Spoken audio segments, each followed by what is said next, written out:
సంవత్సరాలుగా శుభములు తెలియజేస్తున్నాను. ఇంతవరకు మనం 70 నామములు ధ్యానించినాం. ఈరోజు 71 నుండి 76 వరకు మనం నామములు ధ్యానించబోతున్నాం. ఆత్మదేవుడు, దేవునికి ఒక నామము పేరు ఆత్మదేవుడు. God is spirit. దేవుడు ఆత్మ అని మనం వాక్యంలో చూస్తున్నాం. మనము దేవుని ప్రజలము, దేవుని ఆరాధించేటప్పుడు మనము ఆత్మతోనూ సత్యంతోనూ ఆరాధిస్తున్నాం. మనం ఒక బింబాన్ని పెట్టుకొని లేక ఒక ప్రతిమను పెట్టుకొని ఒక బొమ్మను పెట్టుకొని పూజించడం లేదు. మనము దేవుడు ఆత్మరూపి అని తెలుసుకొని ఆయనను ఆత్మతోనూ సత్యంతోనూ ఆరాధిస్తున్నాం. దేవుని ఆత్మతోనూ సత్యంతోనూ ఆరాధించాలనే గొప్ప మర్మాన్ని దేవుడు ఒక సాధారణమైన సమరయ స్త్రీ, ఆమె పరిశుద్ధురాలు కూడా కాదు, పాపాత్మురాలు, ఆమెకు బయలుపరిచినాడు. యోహాను సువార్త 4వ అధ్యాయంలో నన్ను ఆరాధించేవారు ఆత్మతోనూ సత్యంతోనూ ఆరాధించాలి అని ఆ స్త్రీకి, ఒక స్త్రీకి బయలుపరిచినాడు. అంటే దేవుని దృష్టిలో పురుషుడని స్త్రీ అని భేదం లేదని మనకు అనిపిస్తుంది. ఆనాడు రబ్బోనీలు, యాజకులు, ప్రధాన యాజకులు, పరిసయ్యులు, శాస్త్రులు అంటే అంత గొప్పవారు ఉన్నా కానీ యేసు ప్రభు ఒక స్త్రీతో తాను ఆత్మరూపి అని, తన్ను ఆరాధించేవారు ఆత్మతో సత్యంతో ఆరాధించాలని ఈ గొప్ప మర్మాన్ని ఈ స్త్రీకి బయలుపరుస్తున్నాడు. యోహాను సువార్త 4వ అధ్యాయము 24వ వచనంలో ఉంది. ఆ రోజు ఒక 7 మర్మాలు ఆ స్త్రీకి బయలుపరిచినాడు. నేనే మెస్సేయనని బయలుపరిచినాడు. మరి నేను ఆత్మరూపిని బయలుపరిచినాడు. నేను ఇచ్చే నీళ్లు త్రాగు, వాడెప్పుడు దప్పికొనడాన్ని బయలుపరిచినాడు. ఇలాగ చాలా కార్యాలు ఒక స్త్రీకి బయలుపరిచినాడు. దాంట్లో ఒకటి యోహాను 4:24, దేవుడు ఆత్మ కనుక ఆయనను ఆరాధించువారు ఆత్మతోనూ సత్యంతోనూ ఆరాధింపవలెనని. మనకు తెలుసు కదా, వాక్యంలో మనం ఎప్పుడు చూస్తాం, ఎక్కడ 2-3 నా పేరిట కూడుతా నేను అక్కడ ఉంటాను. ఆయనను మనం చూడలేము. We cannot see God, but we can experience God. ఈరోజు మనం ఇంతమంది ఇక్కడ కూడున్నాం. దేవుడు ఆత్మరూపిగా మన మధ్యలో సంచరిస్తూ ఉన్నాడు. ఆయనను మనం చూడలేము కానీ ఆయన ఉనికిని మనము తెలుసుకోగలం. దేవుని స్తోత్రం. దేవుని వాక్కులు విన్నప్పుడు మన హృదయాలు ఏమవుతుంది? తెప్పరిల్లుతుంది, సంతోషం కలుగుతుంది, ఆదరణ కలుగుతుంది, బలం కలుగుతుంది. అంటే దాని అర్థం దేవుడే నిన్ను బలపరుస్తున్నాడు. ఆయన మరి శక్తిని నీవు తెలుసుకుంటున్నావు అని అర్థం. God is a spirit. ఆత్మ పూర్ణులై ఉండు అంటే అర్థం ఏంటి? దేవునితో నింపబడాలని అర్థం, అంతే. దేవుని స్తోత్రం. దేవుడు ఆత్మ కనుక మీరు ఆత్మపూర్ణులై ఉండు, be filled with the spirit of God అంటే దాని అర్థం ఏంటి? నీవు దేవునితో నింపబడాలని అర్థం. దేవుడు ఆత్మ. అది మరి మీ దేహము పరిశుద్ధాత్మకు నిలయము. అంటే దేవుని ఆత్మ మీలో నివసిస్తుందని మీరు గ్రహించాలి. ఆయన ఆత్మరూపిగా నీ హృదయంలో ఉన్నాడు, నివసిస్తున్నాడు. 1 కొరింథీ 6వ అధ్యాయం 19-20 వచనాలు మనం చూస్తే, మీ దేహము దేవుని వలన మీకు అనుగ్రహింపబడి మీలో ఉన్న పరిశుద్ధాత్మకు ఆలయమై ఉన్నదని మీరు ఎరగరా? మీరు మీ సొత్తుగారు, విలువ పెట్టి కొనబడిన వారు కనుక మీ దేహంతో దేవుని మహిమపరచుడి. 1 కొరింథీ 3:16-17 కూడా, మీరు దేవుని ఆలయమై ఉన్నారని, దేవుని ఆత్మ మీలో నివసించున్నాడని మీరు ఎరుగరా? ఎవడైనను దేవుని ఆలయమును పాడు చేసిన ఎడల దేవుడు వానిని పాడు చేసి శుద్ధమై ఉన్నది, మీరు ఆ ఆలయమై ఉన్నారు. అంటే యేసు ప్రభు రక్తం ముందు కడిగిబడిన మనం అందరం కూడా ఈ జ్ఞానం కలిగి ఉండాలి. దేవుడు ఆత్మరూపిగా నా హృదయంలో ఉన్నాడు. ఈ దేహంతో నేను పాపం చేయకూడదు, ఎందుకంటే ఈ హృదయంలో కూడా ఎలాంటి కలవరం కానీ పాపం కానీ కల్మషం కానీ ఉండకూడదు, ఎందుకంటే ఇది పరిశుద్ధాత్మకు నిలయమైంది. ఆత్మ ఉన్నది నా హృదయంలో, దేవుని ఆత్మ ఉన్నది అనే జ్ఞానము కలిగి ఉండాలి. ఆత్మను దుఃఖపరచొద్దు అని అంటారు. పరిశుద్ధాత్మను మీరు దుఃఖపరచకూడదు. చూడండి, పరిశుద్ధాత్మ ఎప్పుడెప్పుడు దుఃఖపడుతుందో అది మనకు తెలుసు, వాక్యం నుండి నేర్చుకున్నాం. అవిధేయత చూపినప్పుడు, ప్రేమ లేనితనం ఉన్నప్పుడు, మరి దేవుని ఆజ్ఞలను మీరినప్పుడు, అభిషక్తులను మనం ఎగతాళి చేసినప్పుడు, ఇవన్నీ మనకు తెలుసు. ఎప్పుడెప్పుడు పరిశుద్ధాత్ముడు దుఃఖపడతాడా అంటే నీ హృదయంలో ఉన్న పరిశుద్ధాత్మను నీవు దుఃఖపరచకుండా కూడా చూసుకోవాలి. యేసు ప్రభు బాప్తిసం తీసుకున్నప్పుడు పావురాకారంలో పరిశుద్ధాత్ముడు ప్రభువు మీద రాలినాడని, అంటే పరిశుద్ధాత్మకు చిహ్నము పావురం లాగా మనకు తెలుసు. అంటే పావురం అంటే ఒక నిష్కపటమైన ఒక పక్షి, దాంట్లో చేదు ఉండదంట. చేదు అన్ని పక్షుల్లో కట్టు ఉంటుంది, ఒక చేదు కట్టు, కానీ ఈ పావురంలో అది ఉండదంట. అంటే అంత నిర్మలంగా మనం కూడా దేవుని ప్రజలం ఉండాలని, పవిత్రంగా ఉండాలని, పరిశుద్ధాత్మ శక్తి చేత మనం నింపబడాలని మనకు అర్థమవుతుంది. కానీ మనం పరిశుద్ధాత్మ చేత నింపబడిన వారం అయితే మనకు వెంటనే పరిశుద్ధాత్ముడు మనకు బోధిస్తూ ఉంటాడు. ఏది సరైన మార్గం, ఏది కాని మార్గం, ఏది పాపం, ఏది పవిత్రమైంది, ఇవన్నీ కూడా విచక్షణ శక్తి దేవుడు ఆత్మరూపిగా నీ హృదయంలో ఉండి నీకు మార్గము, మరి సరైన మార్గాన్ని బోధిస్తూ ఉన్నాడు అన్నమాట. ఏది చెయ్యాలి, ఏది చెయ్యకూడదు, ఇవన్నీ కూడా బోధించేది ఎవరు? ఆత్మదేవుడు. ఆత్మదేవుడు పరిశుద్ధాత్ముడు నీలో ఉండి బోధిస్తూ ఉన్నాడు. ఎవరినైనా మనం మాటతో మనం గాయపరిచినా మనకు నిద్ర పట్టదు. ఎందుకంటే మన హృదయం మన మీద దోషారోపణ చేస్తుంది. ఎందుకంటే నువ్వు చేసింది తప్పు, నువ్వు అలాగూ చేయకూడదు, ఇది దేవునికి ఇష్టమైన పని కాదు. అంటే జంతువులు, మృగాలు కావు, మనం దేవుని ఆత్మ గలని వారం. ఆది కాండంలోనే ఉంది కదా, దేవుని ఆత్మ జలముల మీద లాడిందంట. 3వ వచనంలో, మొదటి అధ్యాయం 3వ వచనంలో చూస్తున్నాము దేవుని ఆత్మ గురించి.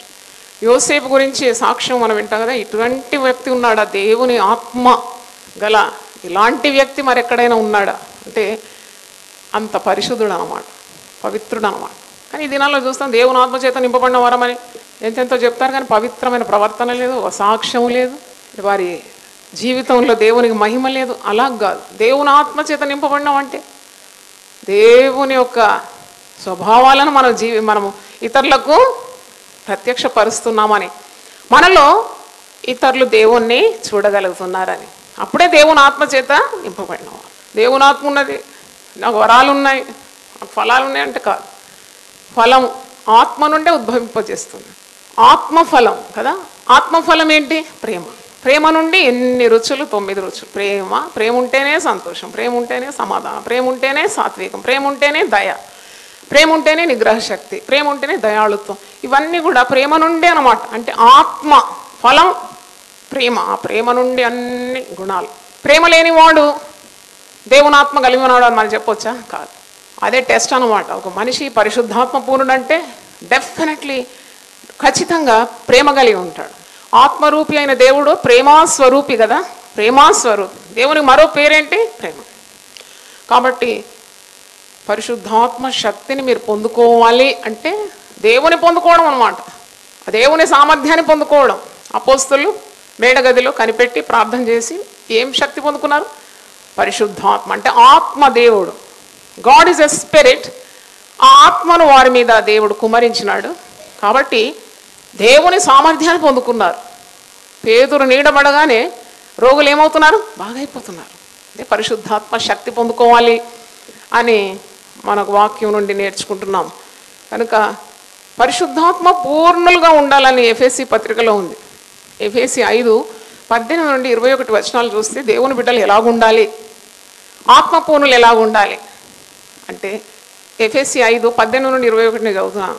అయితే ఆత్మపూర్ణులై ఉండుడి, ఒకరినొకడు కీర్తనలతోనూ సంగీతములతోనూ ఆత్మ సంబంధమైన పాటలతోనూ హెచ్చరించు, మీ హృదయంలో ప్రభువుని గురించి పాడుచు కీర్తించుచు, మన ప్రభు అయిన యేసుక్రీస్తు పేరిట సమస్తమును గురించి తండ్రి అయిన దేవునికి ఎల్లప్పుడూ కృతజ్ఞతాస్తుతులు చెల్లించు, క్రీస్తునందలి భయముతో ఒకరినొకడు లోబడి ఉండడు. అంటే ఇవన్నీ ఆత్మ స్వభావాలే. లోబడి ఉండడం, కృతజ్ఞత కలిగి ఉండడం, దేవుని స్తుతించడం, దేవుని కీర్తించడం, ఐకమత్యం కలిగి ఉండడం, ప్రేమ అనురాగములు కలిగి ఉండడం, ఇవన్నీ ఆత్మ యొక్క స్వభావాలని మనకు అర్థమవుతుంది కదా. కొందరు ఊరికే సణుగుతూ ఉంటారు. సణుగుతున్న వారి దగ్గర దేవుని ఆత్మ ఉంటుందా అంటే పరిశుద్ధాత్మను కోల్పోతారు. కాబట్టి ఎప్పుడు ఆత్మ పూర్ణులై ఉండాలని ప్రార్థన చేయాలి. దేవా నీ ఆత్మతో నన్ను నింపు అంటే ఈ మట్టి ఘటములో దేవుని ఆత్మ అంటే అది మహిమైశ్వర్యం, అదొక ఐశ్వర్యం అన్నమాట. దాని చేత మనము నింపబడాలని మనం ఎప్పుడు కోరాలి. దేవుడు ఆలయంలో ఉంటాడా? దేవుడు అంటాడు కదా, నేను హస్తకృత్యములైన ఆలయంలో నివసించేవాడను కాను. గుడి కావాలి, గుడి కావాలని మనం ప్రార్థన చేస్తున్నాం సరే, కానీ గుడి కావాలనే ఆశ కంటే దేవా నీ ఆత్మను అందరి మీద కుమ్మరించు అనే ప్రార్థన ఉండాలి. దేవునికి స్తోత్రం, హల్లెలూయా. ఆయన అంటాడు చేతి పనులతో చేసిన ఆలయంలో నేను ఉండేవాడను కాదు, నేను మీ హృదయాల్లో నివసిస్తాను, మీ మధ్యలో నేను సంచరిస్తాను, మీ మీద నా ఆత్మను కుమ్మరిస్తాను. అందుకే యెషయా 66 మొదటి 2 వచనాల్లో ఉంది, ఆకాశమే నా సింహాసనం, భూమి నా పాదపీఠం. మీరు నా గురించి ఏంటి కట్టాలా ఏమో అనుకుంటున్నారు ఏంటి? వాటిలో నేను నివసించేవాడను కానీ, ఇవన్నీ నా హస్తకృత్యాలే కానీ, ఎవడు దీనుడై నలిగిన హృదయం గలవాడై నా మాట విని వణుకుచుండునో వానినే నేను దృష్టిస్తాను. పరిశుద్ధాత్మ శక్తి కొరకు అడగాలి, పొందుకోవాలి. ఆల్వేస్ హ్యావ్ దట్ యర్నింగ్, ఆశ, తపన ఉండాలి. దేవా నన్ను నీ ఆత్మతో నింపు. ఒకసారి నింపబడితే సరిపోదు, నింపబడుతూనే ఉండాలి. ఆల్వేస్ దట్ ఫ్యూలింగ్, ఆత్మతో నింపబడుతూనే ఉండాలి, క్షణ క్షణం నింపబడుతూనే ఉండాలి. మరి ఆత్మ వరములని ఉంది, 1 కొరింథీ 12వ అధ్యాయంలో ఉంది. ఆత్మ నుండి, దేవుడు ఆత్మ కనుక ఆత్మ నుండి ఉద్భవిస్తున్న మరి వరములు ఉన్నాయి. ఆ వరాలే కదా ఏంటి? అద్భుత కార్యాలు చేసే శక్తి, ప్రవచన వరం, వివేచన వరం, మరి అద్భుతములను వివేచన వరం, ప్రవచన వరం, స్వస్థపరిచే వరం, బుద్ధివాక్యం, జ్ఞానవాక్యం, భాషలు అర్థం చెప్పే వరం, విశ్వాసం అనే వరం, ఇవన్నీ కూడా ఆత్మదేవుడు అనుగ్రహించే వరాలు. ఇవి మనిషి ఇచ్చేది కాదు, ఏదో ఒక సరుకులాగా కొట్టుకెళ్ళి తెచ్చుకునేవి కావు. ఇవి ఎక్కడి నుండి రావాలి? ఆత్మ దేవుడు ఇవ్వాలి. దేవునికి స్తోత్రం, హల్లెలూయా. కనుక గాడ్ ఈజ్ ఏ స్పిరిట్. నువ్వు ప్రార్థన చేసినప్పుడు ప్రార్థన చేయాలి, దేవా నువ్వు ఆత్మరూపిగా మా మధ్యలోకి దిగిరా, నా హృదయంలోకి నువ్వు దిగి రావాలి. ఆత్మకార్యాలు నేను నా జీవితంలో చూడాలి. ప్రార్థన చేయాలి, దేవా నీ ఆత్మకార్యాలు, నువ్వు ఆత్మదేవుడు కదా.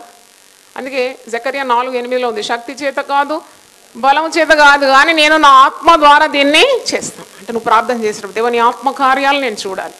అంటే నా వల్ల కాని కార్యాలు. ఒక మనిషిని మార్చడం ఏ మానవునికి సాధ్యమవుతుంది? ఒక మనిషిని ఎవరు మారుస్తారండి? దేవుడే మారుస్తారు. అది ఏ కార్యం? అది ఆత్మకార్యం. దేవునికి స్తోత్రం. ఆత్మకార్యాలు. రెండవది జ్యోతిర్మయుడగు తండ్రి, ఫాదర్ ఆఫ్ లైట్స్. జ్యోతిర్మయుడగు తండ్రి. దేవుడు అనగానే మనకు తెలుసు దేవుడు వెలుగై ఉన్నాడు. గాడ్ ఈజ్ లైట్ కదా. చీకటి నుండి మనల్ని ఆశ్చర్యకరమైన వెలుగులోకి నడిపించినాడు. అంటే మనం ఇప్పుడు వెలుగు సంబంధులమై ఉన్నాము. చీకటితో మనకు పని లేదు. చీకటి అంటే పాపం. ఆ పాపం నుండి మనల్ని విడిపించినాడు, అంధకారం నుండి విడిపించినాడు. ఆశ్చర్యకరమైన వెలుగు. ఈ ఆశ్చర్యకరమైన వెలుగు జీవితాంతం నీకు ఆశ్చర్యాన్ని కలిగిస్తుంది. సో వండర్ఫుల్ లైట్ అన్నమాట. ఈ వెలుగులో నువ్వు నడుచుకుంటున్నావు, వెలుగు సంబంధుల వల్లే నడుచుకుంటున్నావు. ఈ తండ్రి పేరేంటంటే జ్యోతిర్మయుడైన తండ్రి, ఫాదర్ ఆఫ్ లైట్స్. అంటే ఆయన దగ్గర వెలుగే వెలుగు, వెలుగు వెలుగు అంతే. ఆ జ్యోతిర్మయుడైన తండ్రి ఫాదర్ ఆఫ్ లైట్స్.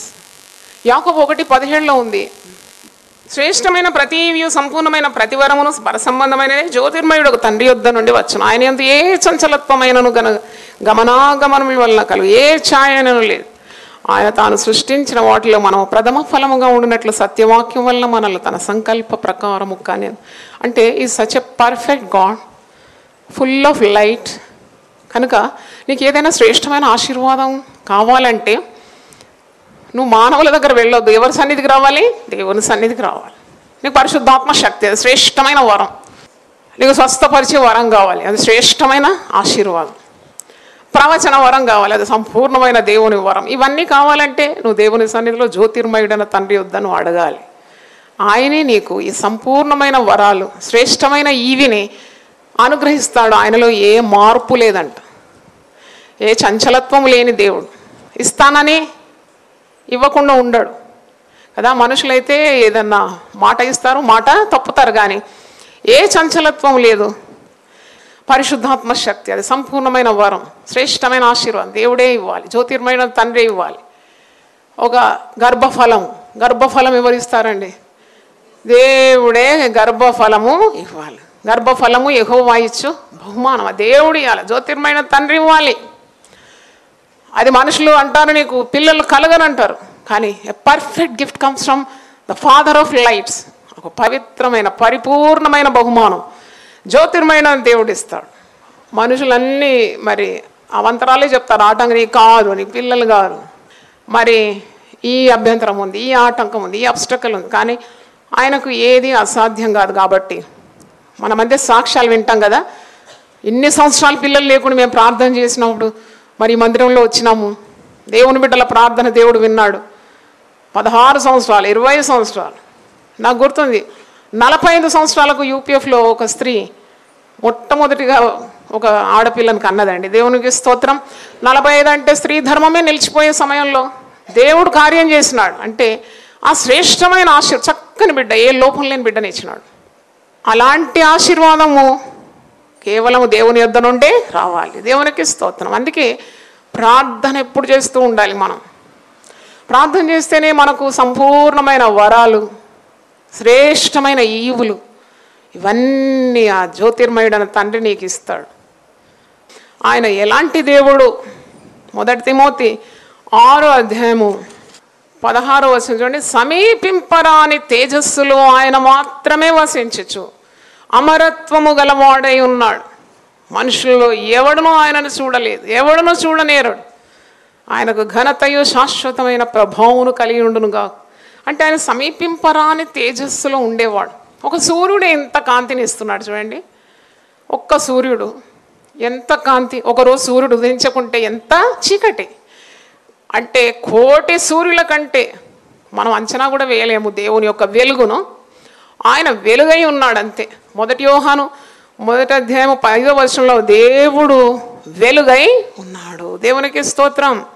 ఆయన జ్యోతిర్మయుడైన తండ్రి. మేము ఆయన వలన విని మీకు ప్రకటించు వర్తమానం ఏమనగా 1 యోహాను 1వ అధ్యాయం 5వ వచనం. దేవుడు వెలుగై ఉన్నాడు. ఆయనందు చీకటి ఎంత మాత్రమును లేదు. ఆయనతో కూడా సహవాసం గలవారమని చెప్పుకొని చీకటిలో నడిచేలా మనం అబద్ధమాడుచు సత్యమును జరిగింపకుందుము. ఫాదర్ ఆఫ్ లైట్స్, జ్యోతిర్మయుడైన తండ్రి అంటే ఒక్క చీకటి మాట కూడా ఆయన బిడ్డలు మాట్లాడకూడదు. ఒక్క చీకటి మాట నీ నోటికి రాకూడదు. అయ్యో ఎట్లా, అయ్యో మా ఆయన ఎప్పుడు మారమొస్తాయి, అయ్యో నాకు పిల్లలు ఎప్పుడు పుడతారు, అయ్యో నా అప్పులు ఎప్పుడు తీరుతాయి, అయ్యో మరి చేతబడులు చేస్తున్నారు చీకటి. ఇవన్నీ కట్టి పెట్టి చెత్తగా భావించాలి. వ్యర్థమైనవన్నీ తొలగించుకోవాలి. అంటే నువ్వు వెలుగు బిడ్డవు అన్నమాట. దేవునికి స్తోత్రం. మన దేవుడు ఏమై ఉన్నాడు? వెలుగై ఉన్నాడు. చప్పట్లు కొట్టి దేవుని స్తుతిద్దాం. No iota of darkness. ఇంత కూడా ఇసుమంతా కూడా చీకటి నీ చింతలో ఉండొద్దు, నీ హృదయంలో ఉండకూడదు. ఆయన వెలుగు, ఆయన ఆత్మరూపి నీ హృదయంలో నివసిస్తున్నాడు. నీ నోటి నుండి ఎలాంటి మాటలు రావాలి? వెలుగు మాటలే రావాలి, వెలుగే రావాలి. పిల్లలు చదువుతలేదు, పిల్లలు మొద్దండి అని తెస్తారు ఇక్కడ. నేను అనొద్దాం మాటలా, బిడ్డ ముందు మొద్దు, వీడు సున్నా చుట్టుకుంటున్నాడంటే వాడు అట్టనే అయిపోతాడు అన్నమాట. దేవుడు వెలుగై ఉన్నాడు కాబట్టి నీ బిడ్డకు తప్పకుండా జ్ఞానము ఇవ్వగలడు. దేవుడు వెలుగై ఉన్నాడు కాబట్టి నీకు మంచి ఉద్యోగము ఇవ్వగలడు. దేవుడు వెలుగై ఉన్నాడు కాబట్టి నీ రోగాన్ని నయం చేయగలడు. దేవుడు వెలుగై ఉన్నాడు కాబట్టి నీ విడిపోయిన కుటుంబాన్ని కట్టగలడు. దేవుడు వెలుగై ఉన్నాడు కాబట్టి నీ భర్తను మార్చగలడు. హల్లెలూయా. ఆయన వెలుగై ఉన్నాడు. జ్యోతిర్మయుడైన తండ్రి ప్రతి ఈవిని, శ్రేష్టమైన ప్రతి ఆశీర్వాదాన్ని, సంపూర్ణమైన ప్రతి వరాన్ని మనకు అనుగ్రహిస్తున్నాడు. హల్లెలూయా చెప్పండి. అందుకే you should never speak negatively. దేవుని బిడ్డలంటూ మనం చీకటి మాటలు మాట్లాడకూడదు. దేవుని బిడ్డలు అని చెప్పేసి మళ్ళీ భయాన్ని మన నోటి నుండి రాకూడదు. దేవుని బిడ్డలు ఎప్పుడు వెలుగు మాటలే మాట్లాడాలి. పాజిటివ్ అనమాట అంతా. దేవుని ఆత్మకార్యాలు మా జీవితంలో చూస్తాం. మా పిల్లలు తప్పకుండా దేవుని తట్టు తిరుగుతారండి.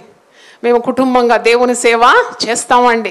మా రుణ బాధలన్నీ కూడా తొలగిపోతుందండి. మా పిల్లలకు మంచి జతలను దేవుడు ఇస్తాడండి. ఇవి మాటలు రావాలి విశ్వాసి నోటి నుండి. ఎందుకు? దేవుడు ఎలాంటి వాడు? వెలుగైనాడు. ఆయన నామం ఏం ధ్యానిస్తున్నాం? జ్యోతిర్మయుడైన తండ్రి, ఫాదర్ ఆఫ్ లైట్స్. ఇంగ్లీష్లో ఫాదర్ ఆఫ్ లైట్స్ అనుంది. ఇంకో నామం పరలోకపు తండ్రి, హెవెన్లీ ఫాదర్. మీరు సువార్తల్లో చూస్తారు, యేసు ప్రభు తన శిష్యులకు పరలోక ప్రార్థన నేర్పించినప్పుడు ఏమని ప్రార్థన చేయమని? పరలోకమందున్న మా తండ్రి, నీ నామము పరిశుద్ధపరచ. అంటే పరలోకంలో ఒక తండ్రి మనకు ఉన్నాడు. ఈ లోకంలో నీకు ఎవరు లేకున్నా పరలోకమందు నీకు తండ్రి మాత్రము ఉన్నాడు తప్పకుండా. దేవుని స్తోత్రం. పరలోకంలో ఉన్నాడు తండ్రి. ఆ తండ్రి వద్ద నుండి నీకు ప్రతి ప్రార్థనకు జవాబు వస్తుంది. అందుకే ప్రార్థన చేసేటప్పుడే సంబోధన కూడా పరలోకమందున మా తండ్రి. అంటే యేసు ప్రభువును సొంత రక్షకునిగా అంగీకరించిన తర్వాత తండ్రితో నీకు బాంధవ్యం ఏర్పడుతుంది. తండ్రిని నువ్వు అబ్బా తండ్రి అని పిలుస్తున్నావు. నేను ఇంతకుముందు కూడా చెప్పాను, ఏ మతంలో లేదు దేవుని తండ్రిగా భావించడం. No religion calls God as father. కేవలం క్రైస్తవంలోనే దేవుని తండ్రిగా పిలుస్తున్నాం. ఇంకో మతంలోనట దేవుని తండ్రి అంటే వారికి శిక్ష విధిస్తారట. అంటే అంత పరిశుద్ధుడైన దేవుని నీ తండ్రిగా భావిస్తున్నావేంటి అని వారు నేరం మోపుతారు. కానీ ఇక్కడ చూడండి, గలతీయులకు రాసిన పత్రిక 4వ అధ్యాయము 4 నుండి 7 వచనాలు చదువుతున్నాను. అయితే కాలము పరిపూర్ణమైనప్పుడు దేవుడు తన కుమారుని పంపెను. ఆయన స్త్రీ యందు పుట్టి మనము దత్తపుత్రులము కావాలని ధర్మశాస్త్రం లోబడి ఉన్న వారిని విమోచించుటకై ధర్మశాస్త్రం లోబడిన వాడు ఆయన. మరియు మీరు కుమారులై ఉన్నందున యేసు ప్రభు సిలువ రక్తం ద్వారా మనకు రక్షణ కలిగింది, పాప పరిహారం కలిగింది. అందుకే పరిశుద్ధుడైన తండ్రితో మనకు సంధి కలిగింది. దూరస్థులము ఇప్పుడు ఎలాగైనా తండ్రికి సమీపస్థులం అయిపోయినాం. సమీపస్థులం అయిపోయి ఏమని పిలుస్తున్నాం? 6వ వచనం చూడండి, మరియు మీరు కుమారులై ఉన్నందున కుమారత్వం పొందుకున్నాం. తను ఎందరు అంగీకరించిరో వారికి అందరికీ దేవుని కుమారులగుటకు ఆయన అధికారం ఇచ్చి, చప్పట్లు కొట్టి దేవుని స్తుతిద్దాం, ఆయన అధికారం ఇచ్చినాడు. మనం దాసులంగా కుమారత్వం పొందుకున్నాం. చూడ, గృహంలో ఒక పని మనిషి ఎంత భయపడి ఉంటుందండి. వచ్చి మీ మంచం మీద కూర్చుంటుందండి, కూర్చుని. అయితే పిల్లలైతే నెత్తి మీద కూడా ఎక్కుతారు, మంచం మీద ఎక్కుతారు, ఇంట్లో సోఫాలో కూర్చుంటారు, తలుపు కొట్టడం కూడా ఎంత అధికారంగా కొడతారు. దాసులు అలాగ లేరు. మనం ఇక దాసులము కాము, మనము కుమారులం అయిపోయినాం. దేవునికి స్తోత్రం. అందుకే ఆ కుమారత్వాన్ని పొందుకొని తండ్రి అని మొరపెట్టు తన కుమారుని ఆత్మను దేవుడు మన హృదయంలో పంపాను. యేసు ప్రభు ఎన్నిసార్లు తండ్రి తండ్రి తండ్రి అని విజ్ఞాపన చేసినాడు. సువార్తలు చూస్తే, తండ్రి నా మనవి వినినందుకు నీకు కృతజ్ఞతాస్తుతులు. తండ్రి వీరేమి చేయుచున్నారో తెలియదు, వీరిని క్షమించు. తండ్రి నా ఆత్మను నీకు అప్పగించు. తండ్రి తండ్రి అని సంబోధించినాడు. అదే కుమారుని ఆత్మను మనం కూడా పొందుకున్నాం. దేవుడు మన హృదయంలో పంపినాడు రక్షణ ద్వారా. ఆత్మను దేవుడు మన హృదయంలోకి పంపాను కాబట్టి నీవిక దాసుడు కావు, కుమారుడవే. కుమారుడమైతే దేవుని ద్వారా వారసుడు. తండ్రి తండ్రి అని మనం ప్రార్థన చేసి యేసు నామములో అడిగి వేడుకుంటున్నాము తండ్రి. అంటే యేసు లేకుంటే మనకు తండ్రితో బంధమే లేదు, యేసు ద్వారానే. అందుకే యేసు ప్రభు అంటాడు, నేను మార్గము సత్యము జీవం. Only through Jesus you have the access to the heavenly father.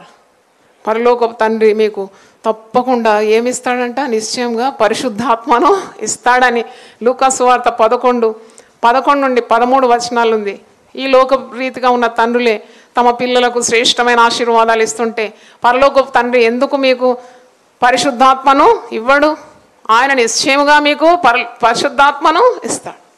పరలోక తండ్రికి ఏ పరిమితులు లేవు అనే జ్ఞానం నీకు ఉండాలి. దేవునికి స్తోత్రం. అందుకే పరలోక తండ్రి పరిశుద్ధాత్మని ఇస్తాడు తన బిడ్డలకు. మత్తయి 6:8, మీరు మీ తండ్రిని అడగక మునుపే మీకు అక్కరగా ఉన్నవేవో ఆయనకు తెలియదు. దేవునికి స్తోత్రం. హల్లెలూయా చెప్పండి ఒకసారి. చెప్పండి ఒకసారి, చేతులు ఎత్తి దేవుని స్తుతిద్దాం. ఆత్మదేవుడు స్తోత్రం స్తోత్రం స్తోత్రం. జ్యోతిర్మయుడైన తండ్రి స్తోత్రం స్తోత్రం స్తోత్రం. పరలోకపు తండ్రి స్తోత్రం స్తోత్రం స్తోత్రం. హల్లెలూయా. తలలు వంచండి, ప్రార్థన చేసుకుందాం. ప్రభువా, ఈరోజు మా అందరితో మాట్లాడినావు. ఆత్మదేవుడవని, పరలోకపు తండ్రివని, జీవజలపు ఊటవని. ప్రభువా, ఎన్నెన్ని రీతుల్లో మేము నీ స్వభావాలను తెలుసుకున్నాం. నీ సంతతి మీద నా ఆత్మను కుమ్మరిస్తానన్నావు. ఎండిన భూమి మీద ప్రవాహ జలాన్ని పంపిస్తానన్నావు. మా సంఘం మీద నీ ఆత్మను కుమ్మరించాలని మేము కోరుతున్నాం. టీవీ ద్వారా దేవుని వాక్యం బిడ్డలు విన్నారు, వారి మీద కూడా నీ పరిశుద్ధాత్మను కుమ్మరించండి. వారి బరువులు తొలగించండి నాయన. ఈరోజు ఎవరైనా కృంగి ఉంటే వారిని లేవనెత్తి ఉన్నందుకు వందనాలు చెల్లిస్తున్నాం. స్వస్థపరిచినందుకు వందనాలు చెల్లిస్తున్నాం. భయం నుండి తొలగించినందుకు వందనాలు చెల్లిస్తున్నాం. జ్యోతిర్మయుడ తండ్రివి నాయన. O you are called the father of lights. మేమెప్పుడు కూడా శుభవచనాలే పలకాలి, వాగ్దానాలే వల్లించాలి, నీ వాక్యాన్ని ప్రకటించాలి. చీకటి మాటలు మనోటి నుండి బయలుదేరకూడదు నాయన. శ్రేష్టమైన ప్రతి ఆశీర్వాదం ఇస్తానన్నావు, సంపూర్ణమైన ప్రతి వరం ఇస్తానన్నావు. కాబట్టి ప్రతి వ్యక్తికి అవసరమైన కార్యాలు మీరు వారి జీవితంలో నెరవేర్చమని మేము ప్రార్థిస్తున్నాం. కుటుంబ సమస్యలుంటే తొలగించండి, ఆరోగ్య సమస్యలుంటే తొలగించండి నాయన, భయభీతులుంటే తొలగించండి. ఓ దేవానికి స్తోత్రం. యవనస్తుల కొరకు కూడా ప్రార్థిస్తున్నాను. కుటుంబాల్లో శాంతి సమాధానాలు దయచేయండి. రక్షణ లేని వారికి మీరు రక్షణ దయచేయండి. పరిశుద్ధాత్మ లేని వారికి నీ ఆత్మను దయచేయండి. సకల ఆశీర్వాదాలతో మమ్మను నింపుమని యేసు నామములో అడిగి వేడుకుంటున్నాను తండ్రి. ఆమేన్. హల్లెలూయా, హల్లెలూయా.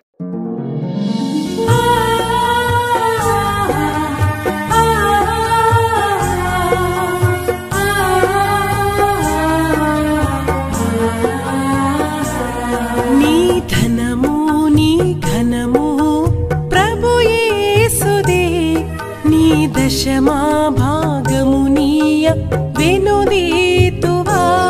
నీ ధనము నీ ఘనము ప్రభు యేసుదే. నీ దశమా భాగము నీయ వెనుదీతువా. ధరలోన ధనధాన్యముల నీయగా కరుణించి కాపాడి రక్షింపగా. ధరలోన ధనధాన్యముల నీయగా కరుణించి కాపాడి రక్షింపగా. పరలోకనాదుండు నీకీయగా మరి యేసు కొరకీయ వెనుదీతువా. పరలోకనాథుండు నీకీయగా మరి యేసు కొరకీయ వెనుదీతువా. నీ ధనము నీ ఘనము ప్రభు యేసుదే. నీ దశమా భాగము నీయ వెనుదీతువా. పాడి పంటలు ప్రభువు నీకీయగా కూడు గుట్టలు నీకు దయచేయగా. పాడి పంటలు ప్రభు నీకీయగా కూడు గుట్టలు నీకు దయచేయగా. వీడంగ ప్రభు యేసు నామంబును గడువేల ప్రభుకీయను క్రైస్తవా. వేడంగ ప్రభు యేసు నామంబును గడువేల ప్రభుకీయను క్రైస్తవా.